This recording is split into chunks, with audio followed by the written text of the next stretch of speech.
What's up, guys? Welcome back to another episode here of the BlockHash Podcast, your number one resource for all that is happening across the emerging tech space. Be sure to like, comment, subscribe wherever you listen to or watch the show. Today, I'm joined by another fantastic guest, Rodrigo Coelho, CEO of Agentic, here to talk about what they're doing here heading into 2026. Also, a new management platform called Ampersend that we're going to expand upon today, and maybe some other things that are happening within the Agentic ecosystem and things on their timeline. So it's going to be an exciting and fun conversation. Rodrigo, welcome to the show. Pleasure to have you on today. How you doing? I'm doing great, thanks. Appreciate you having me on. Likewise. To get things underway, we'd love to learn a little bit more about yourself and your background, and to give a little context to the audience. What have you done prior to this space? Because I think everyone kind of has done something prior to this space. And then what made you want to be a part of Web3 and specifically Agentic? It depends on how far back you want to go. I think I'll take it back to around 2008, like the financial crisis. And that was the time that I started getting into studying the history of money, and gold actually is kind of what started that. And then learned about the history of the Federal Reserve and how fiat money works, because many people don't really have a deep understanding of that.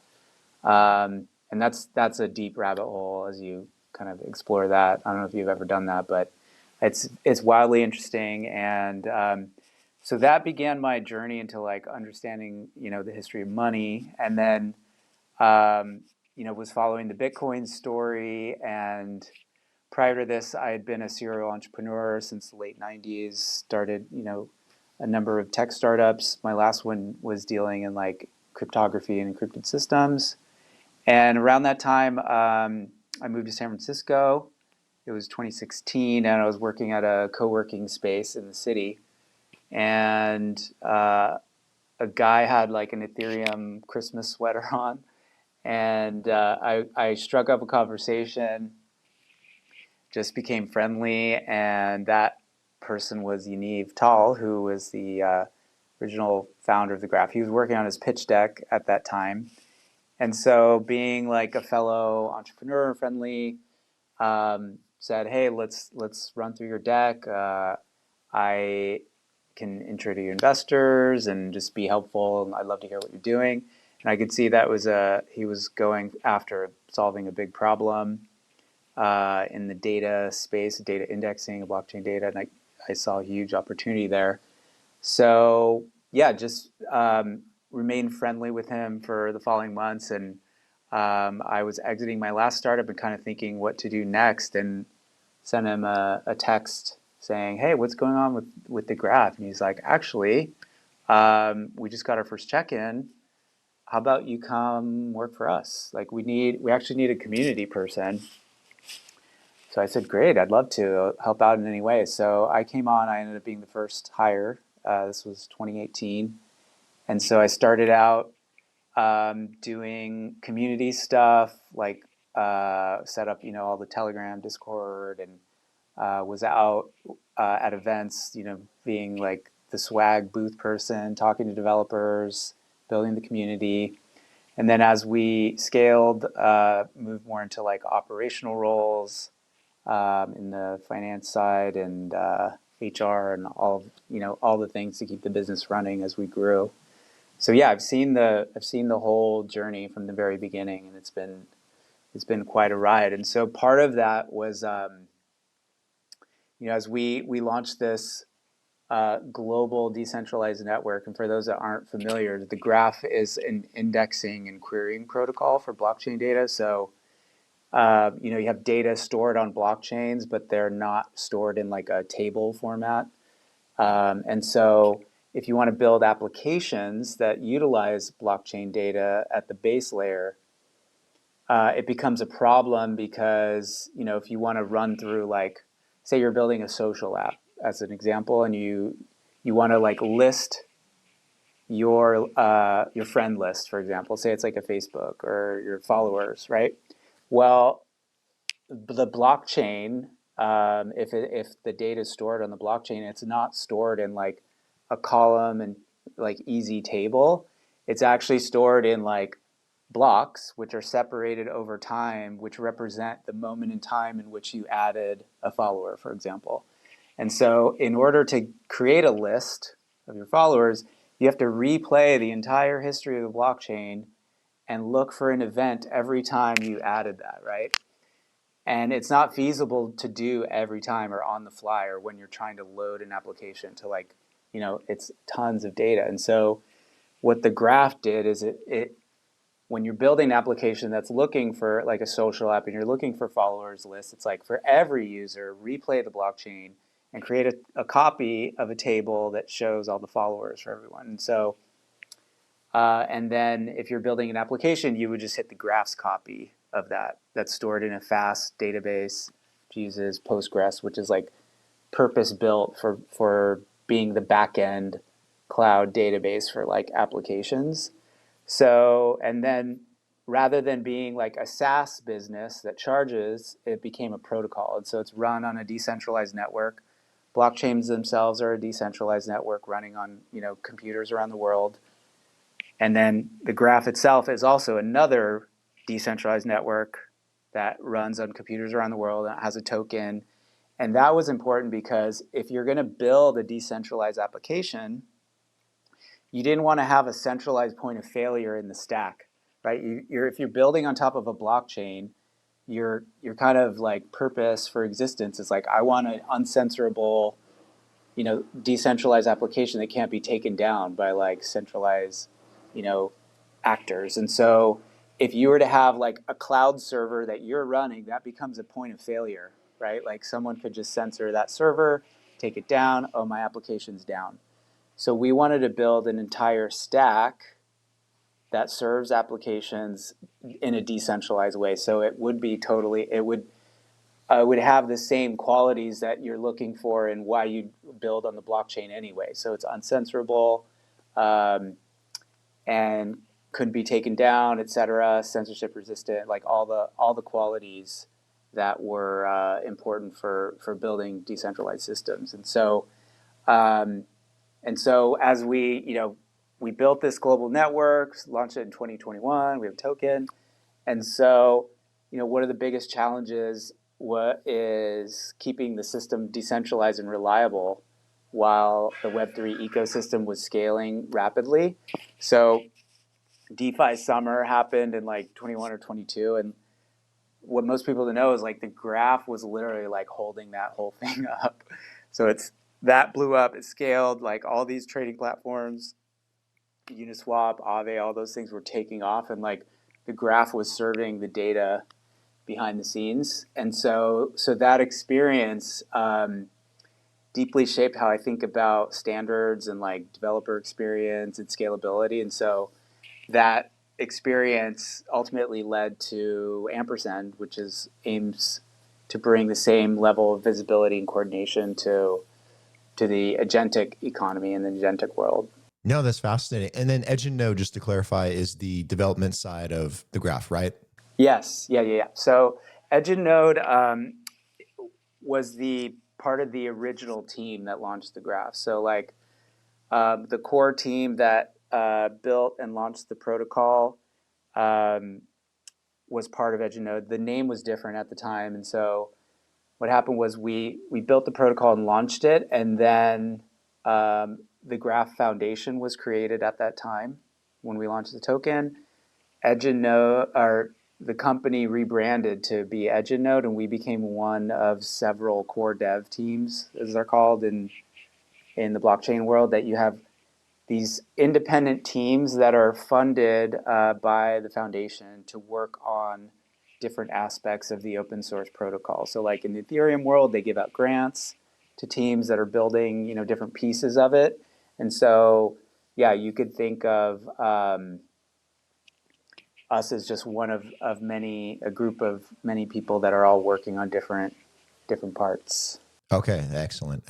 And then you mentioned Ampersend already here just a second ago. That's your guys' new management platform for AI agent operations, correct?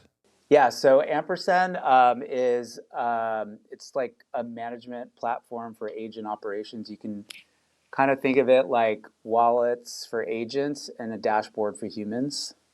So teams can create agent wallets, set budgets, automate top ups and payouts, and observe transactions. It's built on top of open standards like Coinbase's X402. There's a new emerging standard for reputation called ERC 8004.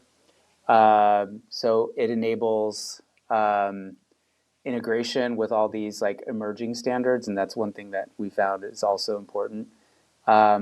We've been super involved in like the creation of those, and so we also connect to Google's A2A. They have another standard for agent communication.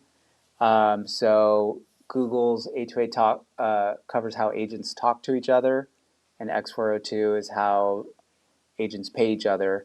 And so Ampersend gives you a place to monitor kind of that whole loop. So for example, like you have an agent that's going out and interacting for you. And so without today, there's like no observability. Like what did it do? So Ampersend is sort of the place where you can to view and manage and see what's happening and what's going on. Okay, exciting. No, sounds really cool. I've been trying to follow the agentic economy, I guess, that's on the up and coming now. And I was just at Money 2020. It was a huge talking point as well. Like everyone's like all dialed into agentic commerce and e-commerce, and how this new economy of AI agents is going to kind of like revolutionize everything we do on the internet. So I think any kind of way that you can create like a management platform like this, or a way to better facilitate it, and the data and everything that's being utilized, whether it's them communicating with each other, payments to each other, I think it's something that's very critical.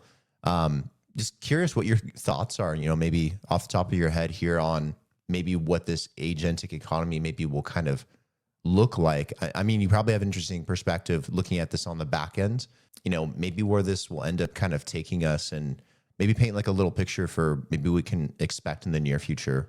Yeah, it's interesting you asked that. So, so this is really new, and it kind of A2A and X402 launched to the public around like April of this year, April, May. So really, it's pretty new. We're just like months into it. We were like right on it, right when it came out, and immediately on it. But really in the last 2 weeks, it's just like exploded, and like it's done like a quantum leap in terms of like the number of transactions on X402. And in the last 2 weeks, it's like all anybody's talking about right now. And it's kind of like an idea whose time has come. Like really, it was the moment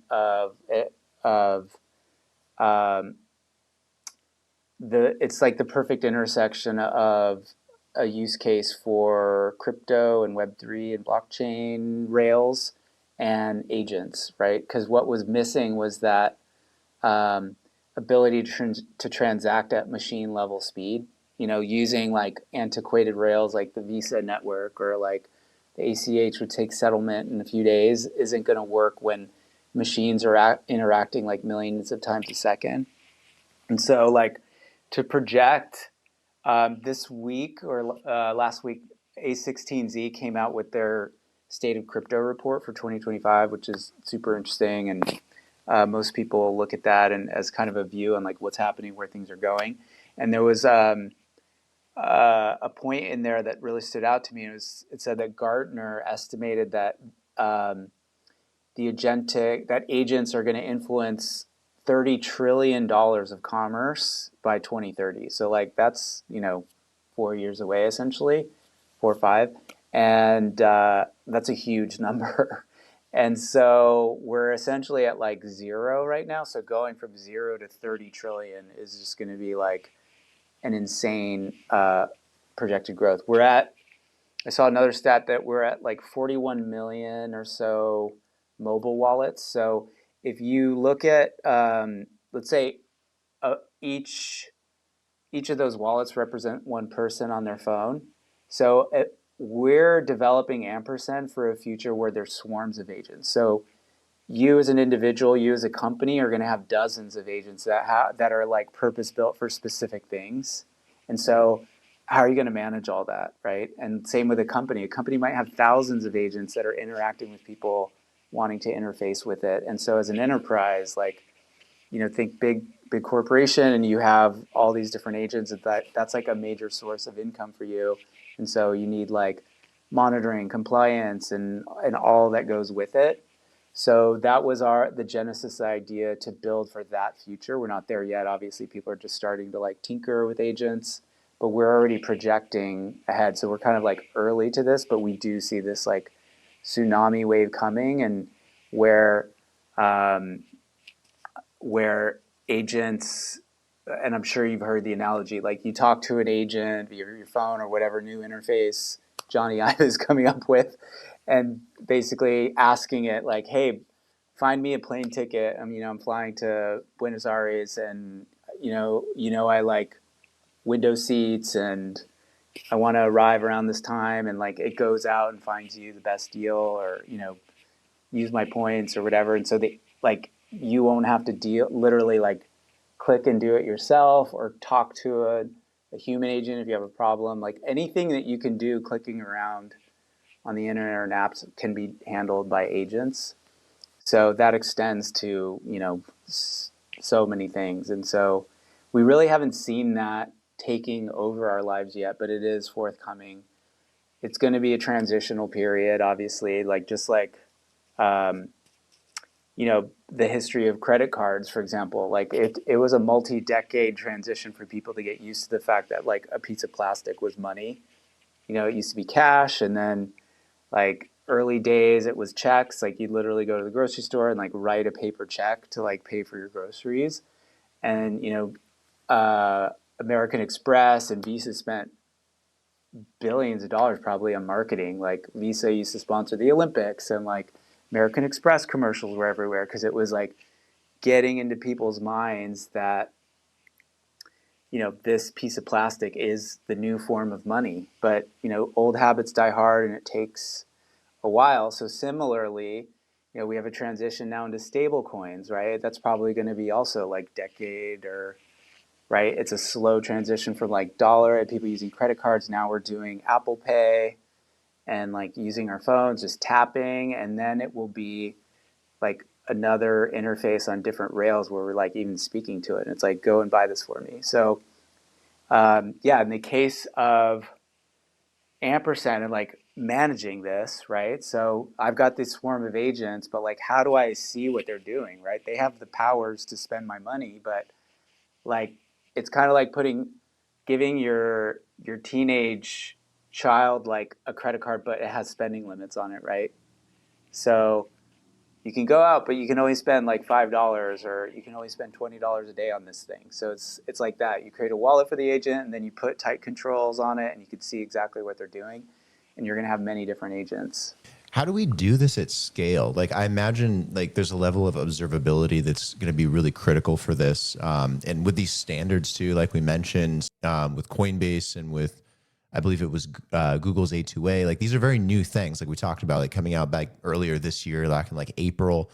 How critical is it that we continue, I think, evolving along this line of observability so that we can scale these things properly, so that these agents are interacting properly. They're not sending money to the wrong places, or maybe some bad actor isn't kind of getting in between and using this as a vector at some point.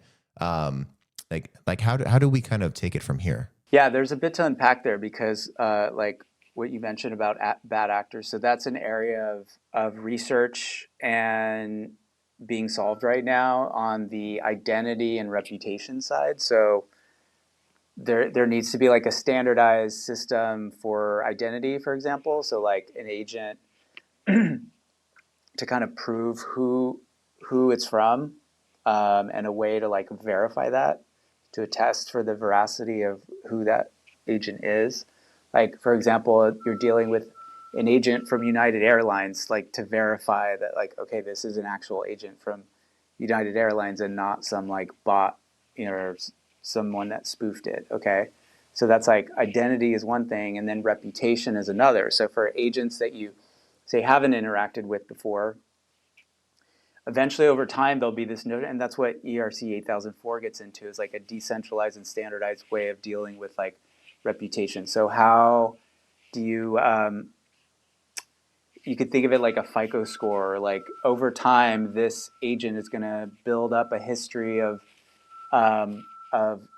a volume, a dollar volume of transactions, and maybe there's a feedback mechanism so people can like rate it like 5 stars or whatever. That's emerging, but those two will sort of help the bad actor problem. But how we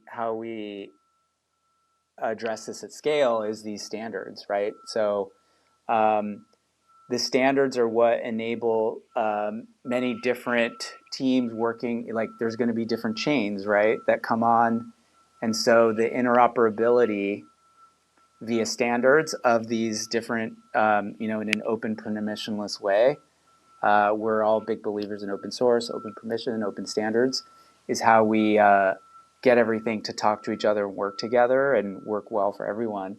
And then furthermore is with these observability and like dashboards to be able to manage and monitor many agents and what they're doing in one place. So like a single pane view. And again, as we're building that to be interoperable and compliant and the ability to work with open standards. So you can imagine logging in, you have all your agents, you have like charts and graphs over how much they're spending. You can like, add your account to your account and then drop into each individual account for the individual agents.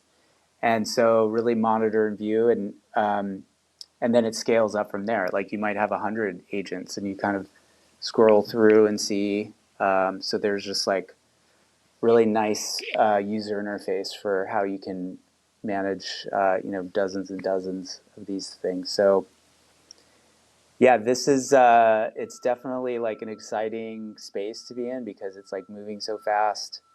It seems like almost like every week there's some form of news or some new team or it's really, really moving like extremely fast. So, yeah, and then there's more chains coming. I think I heard like Binance is adding support, Solana. So, X402 was originally built by Coinbase to work on like their base chain. But again, all these other chains are going to be wanting to be part of this new standard. So, and you're going to have different chains and different tokens on different chains. And so the agent will pay, for example, via Solana, but then the seller, the merchant wants to be paid on base in USDC, for example. So all of that cross coordination is forthcoming too. Yeah, I think the first time I heard about decentralized AI was like literally a year ago, and there wasn't much going on around it at the time. And it's amazing how in such a short period of time in this industry, which a year can feel like a decade sometimes, it's a huge segment of Web3 now, is finding out ways to decentralize AI and involve the agentic side and figure out ways to kind of connect the two. Yeah, absolutely. There's a whole space in, because agents are trustless, so there's a whole space on verifiable agents. So on the graph side, we're working on like verifiability of data because that's important. So the data that feeds into these AIs and LLMs, you want to ensure that it matches via mathematical proof what's on the blockchain itself. And so it hasn't been like tampered with or changed along the way. But then separately on the like AI compute side, there's a whole space around like ensuring that the AI itself is like running the actual model it says it does. Like for example, you use Chat GPT-5, but are you sure it's running GPT-5 behind the scenes? You have to trust OpenAI to like say that, right? It might be running GPT-4 behind the scenes. Like you don't know. It just says, okay, this is GPT-5. So you're having to trust a centralized third party to like say this is what it is. But in the decentralized verifiable AI space, it's actually like a mathematical proof that the AI running it is running that model on like this hardware, and it's done using ZK proofs and everything. But like that's like a space that's also been emergent, in this in less than a year.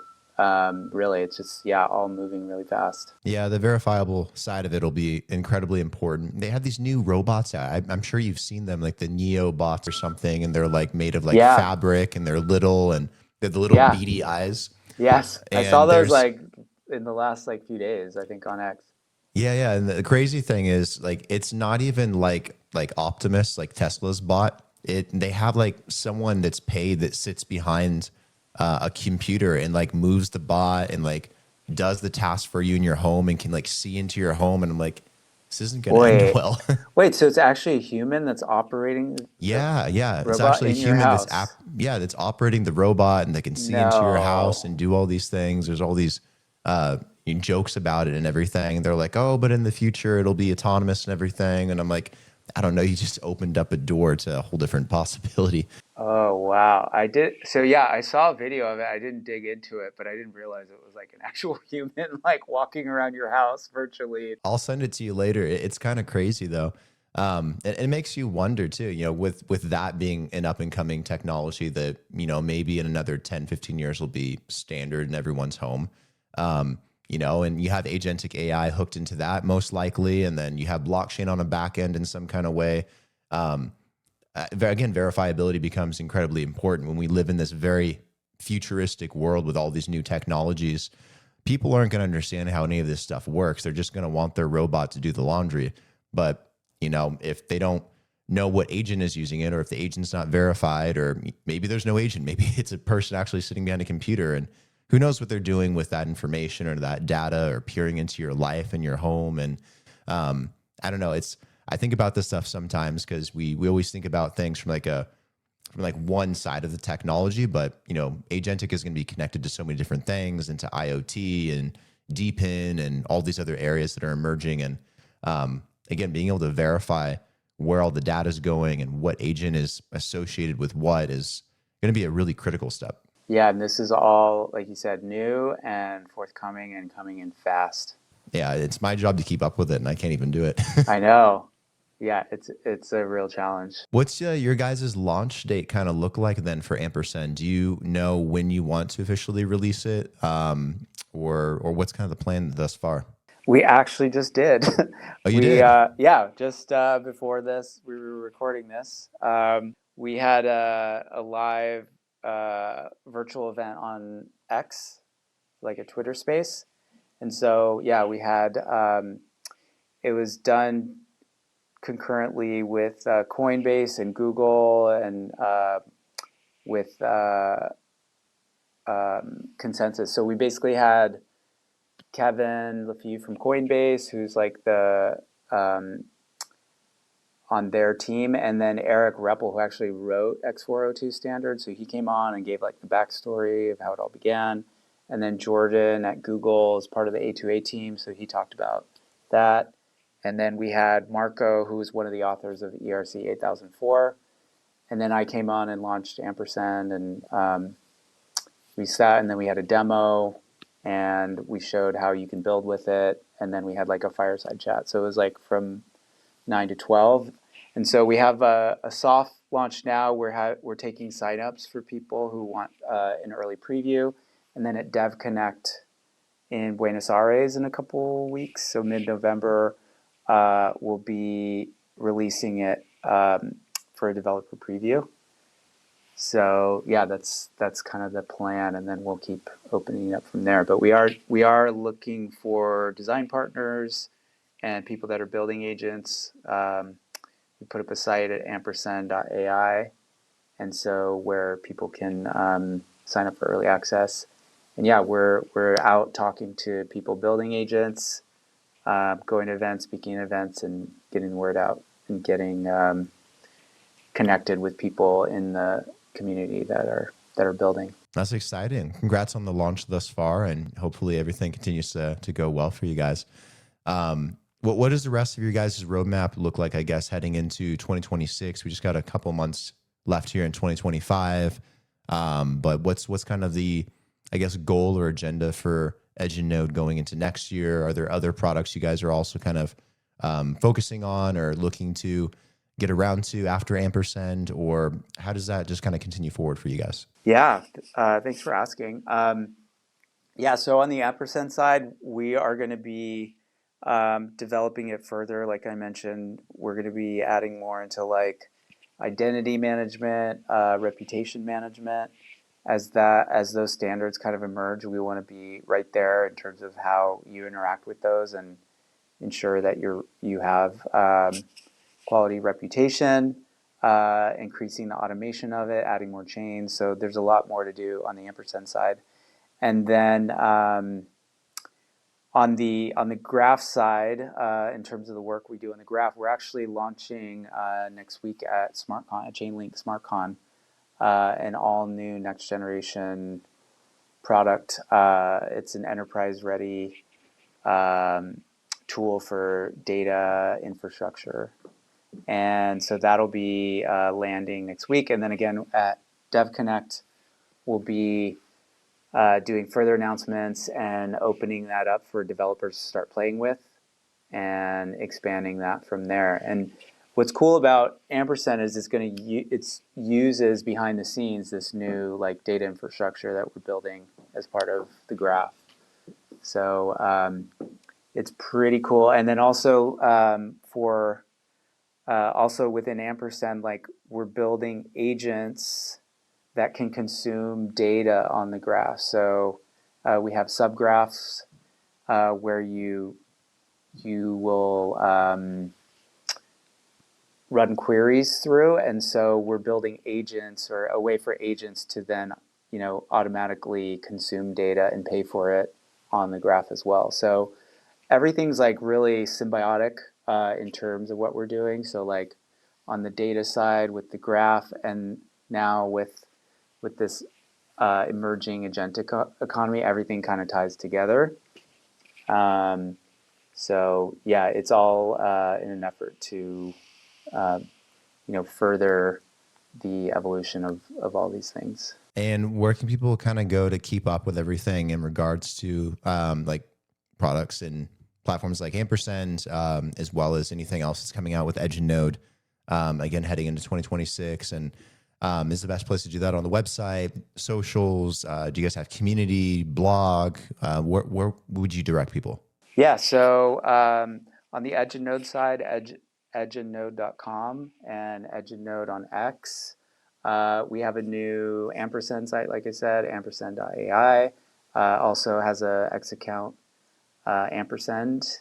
And we just opened an Ampersend Discord channel, so that could be linked through the Edgenode site and the Ampersend site. So for early builders working on agents, payments, decentralized AI. And my X account is Rod Ventures, so you can also reach out there. And if people prefer Telegram, we can share an invite link by request. We'll put all the links in the description for the episode below so everyone can find everything very easily. And Rodrigo, appreciate you taking the time today. It's been fantastic learning about Ampersend, what you guys are doing in terms of bolstering the agentic side of this industry, which I think is going to be huge. And I think it's going to hit a lot of people really fast, and people aren't going to know what's going on. So appreciate everything you guys are doing from a platform, infrastructure sort of side of this space, and keep up all the great work, and let me know when new products come out and you guys develop some new stuff, and always happy to have you guys back on for another episode. Appreciate it. Likewise, I appreciate all you're doing and like keeping people informed with your podcast and getting the word out. It's always important to have sources of information so that people can learn about this stuff, because as you said, like a lot's happening and it's hard to keep up. So yeah, I definitely appreciate you for the work you do and for having us on. And yeah, it was great getting to chat with you today, and definitely we'll stay in touch and follow this space. Absolutely. Do my best. Appreciate it. But yeah, let's keep in touch, and let's do it again soon. Really appreciate it. Sounds great. Thanks.